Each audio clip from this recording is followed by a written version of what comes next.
Buddhism एक spiritual development का रास्ता एंशिएंट इंडिया में शुरू हुआ। यह सिद्धार्थ गौतम की टीचिंग से आया, जिन्हें बाद में बुद्ध के नाम से जाना गया। बुद्ध की टीचिंग्स सफरिंग को समझने और उससे लिबरेशन के पाथ पर सेंटर्ड थी।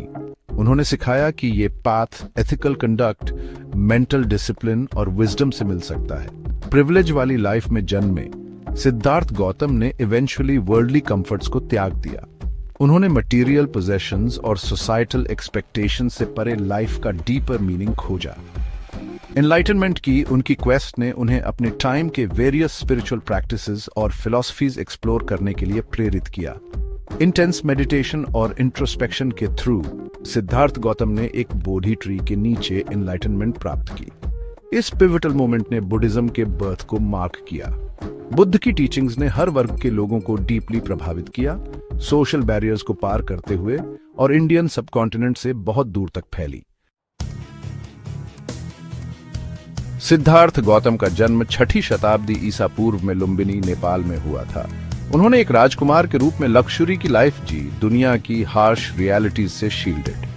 29 साल की उम्र में सिद्धार्थ अपने महल से बाहर निकले और पहली बार सफरिंग का सामना किया। उन्होंने एक बूढ़े आदमी, एक बीमार आदमी, एक लाश और एक एसेटिक को देखा। इन एनकाउंटर्स ने सिद्धार्थ को डीपली मूव किया, उन्हें लाइफ की इम्पर्मनेंस और सफरिंग की यूनिवर्सैलिटी का सामना करने के लिए फोर्स किया।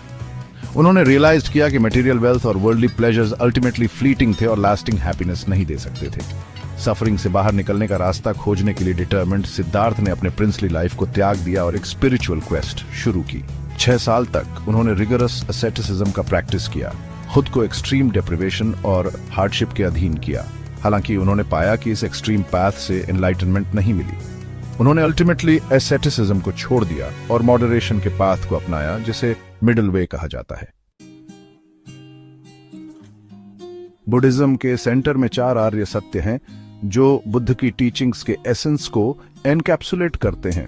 वे हैं दुख का सत्य, दुख के मूल का सत्य, दुख की समाप्ति का सत्य और दुख की समाप्ति के मार्ग का सत्य। पहला आर्य सत्य स्वीकार करता है कि लाइफ में अनिवार्य रूप से सफरिंग शामिल है। सफरिंग कई फॉर्म्स में हो सकता है, फिजिकल पेन से लेकर इमोशनल डिस्ट्रेस तक।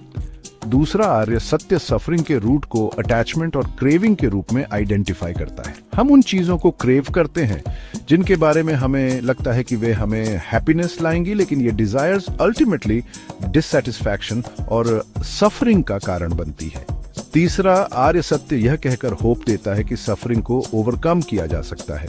अटैचमेंट और क्रेविंग को एलिमिनेट करके हम सफरिंग के साइकिल से लिबरेशन प्राप्त कर सकते हैं।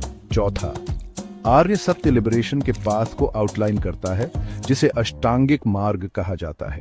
अष्टांगिक मार्ग में 8 इंटरकनेक्टेड प्रिंसिपल्स होते हैं: सम्यक दृष्टि, सम्यक संकल्प, सम्यक वाणी, सम्यक कर्म, सम्यक आजीविका, सम्यक व्यायाम, सम्यक स्मृति और सम्यक समाधि। इन प्रिंसिपल्स को कल्टीवेट करके इंडिविजुअल्स ग्रेजुअली अपने माइंड्स को प्यूरिफाई कर सकते हैं और एनलाइटनमेंट प्राप्त कर सकते हैं। सेक्शन 4 संघ और धर्म का प्रसार। करुणा के बीच चारों ओर। एनलाइटनमेंट प्राप्त करने के कुछ समय बाद बुद्ध ने अपना पहला सरमन सारनाथ, भारत में दिया। इस इवेंट ने संघ बुद्धिस्ट मोनास्टिक कम्युनिटी की स्थापना को मार्क किया। संघ ने बुद्ध की टीचिंग्स को प्रिजर्व और ट्रांसमिट करने में एक क्रूशियल रोल निभाया। मंक्स और नन्स ने अपना लाइफ बुद्ध के टीचिंग्स, धर्म को स्टडी, प्रैक्टिस और शेयर करने के लिए डेडिकेट किया।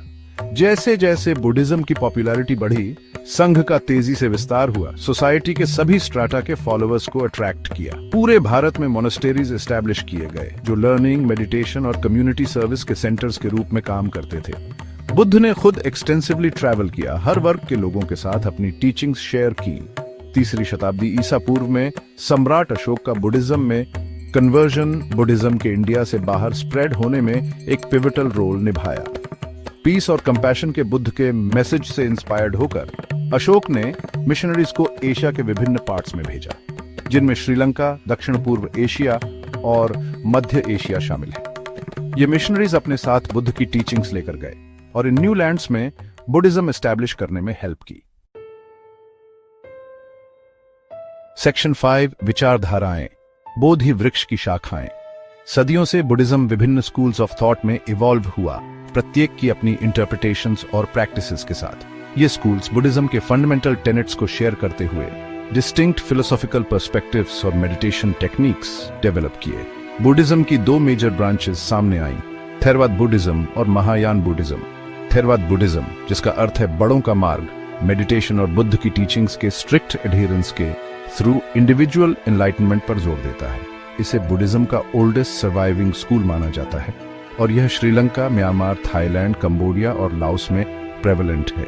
महायान बुद्धिज्म, जिसका अर्थ है महान वाहन, बोधिसत्व आइडियल पर जोर देता है, सभी बीइंग्स के बेनिफिट के लिए एनलाइटनमेंट प्राप्त करने की एस्पिरेशन। महायान बुद्धिज्म आगे वेरियस स्कूल्स में ब्रांच आउट हुआ, जिसमें Jain Buddhism, pure land Buddhism और तिब्बतन बुद्धिज्म शामिल है। चीन में ओरिजिनेटिंग जैन बुद्धिज्म मेडिटेशन के थ्रू डायरेक्ट एक्सपीरियंस और इंट्यूटिव अंडरस्टैंडिंग पर जोर देता है। पूर्वी एशिया में popular pure land Buddhism Amitabh Buddha में फेथ पर फोकस करता है, जो सभी बीइंग्स को अपने प्योर लैंड एनलाइटनमेंट के रेल्म में गाइड करने का वाव लेते हैं।